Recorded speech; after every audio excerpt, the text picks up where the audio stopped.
And welcome back. It's time for our Patriot of the Week, powered by Steel.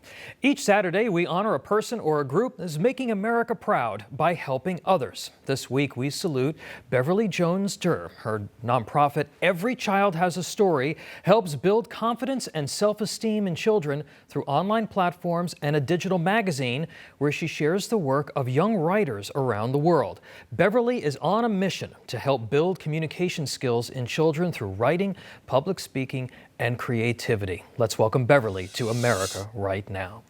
Beverly, great to have you with us, and I really love your story and this program. You retired and sort of found this calling as a second act. In our era of 240 characters and email, writing and communication skills and public speaking skills are really falling by the wayside. Tell us how your program works. Well, my program starts out with the Speech Crafter Speech and Debate Club. And in that club, we teach children how to create their own presentations about things that they are interested in. And they present those presentations to their peers. And sometimes we sneak in a few adults, so they never know what the audience is going to be like.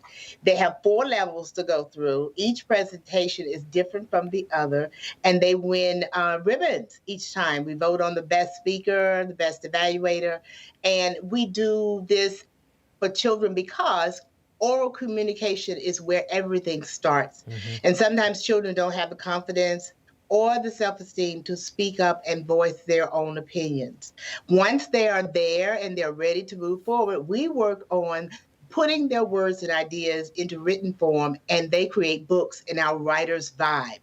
Originally we published 9 youth authors on Amazon, but we currently now have 30 children who have published books on Amazon.com, and I am so super proud of all of my young authors.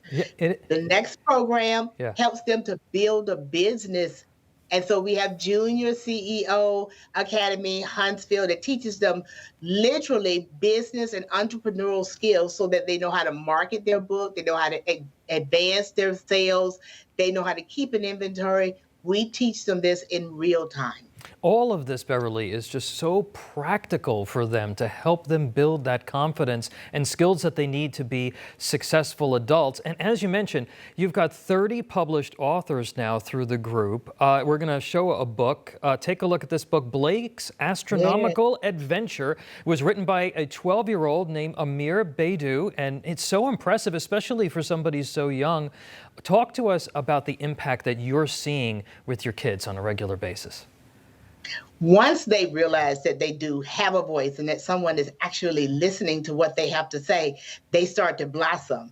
I gather all of my energy and strength from these kids because they have these amazing imaginations and they're able to put their books out there in print. And once they're published, they are like rockets. They love the idea of getting interviewed. They love the idea of having their books on the shelf someplace. They love the idea of doing their author interviews. And it's an amazing thing that we're doing with them, but they're doing a lot for us. They're telling us they have something to say, and their voice is very, very important.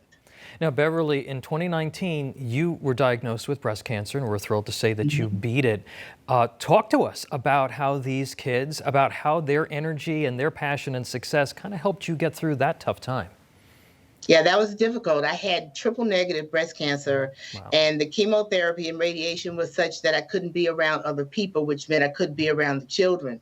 And so they would send me text messages, and they would drive by and they would put cards on my porch and things like that. They send messages by their parents. But while I was there, I created the online academy, Speak Out Right Now, because my kids, what they were getting could not stop because I had breast cancer. So now they can go online and complete all the courses, and I do the videos. And so there is no contact between us except through Zoom coaching that we do once a week. So cancer interrupted my life, but I did not want it to interrupt the lives of my kids. Beverly, do you have any advice for parents who are trying to get their kids more engaged in reading and creative writing? Find out what your children truly are interested in. I always say when we go to the library, I don't care what kind of book you get, just make sure it's one you're going to read. And then talk to your children about what they're doing and don't make time to listen to them. The reason that they give you those 1 and 2 word answers is because they don't really think you hear them. Stop them. Repeat back to them what they've said and start a conversation. You can have a conversation anywhere at the dinner table, while you're preparing breakfast or lunch or dinner. You can talk to them anywhere, and they have a lot to say to you. Beverly, how can our viewers support or even join Every Child Has a Story? Well, on our website, you can go to everychildhasastory.org. If you want to be a volunteer, there is a tab for that will give you some information about all the openings that we have. If you want to be a donor and you want to donate some money or you want to donate your time, there's a button for that as well. Right now, we're trying to move back into in-person workshops, and we desperately need funds to purchase PPE equipment to make our locations safe for children when they come back. All right. Everychildhasastory.org. Beverly, thank you for helping all of these kids tell their stories. You are our Patriot of the Week. Thank you so much for being with us. Thank you.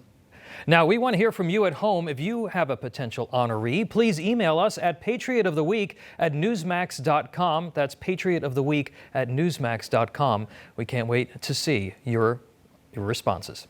As always, we'll end America Right Now with America the Beautiful. We're going to take you to the first state, the state of Delaware, this week. Stay tuned for Saturday Agenda with Joe Pinion. He's got a great lineup today. You're not going to want to miss it. Have a great week, America.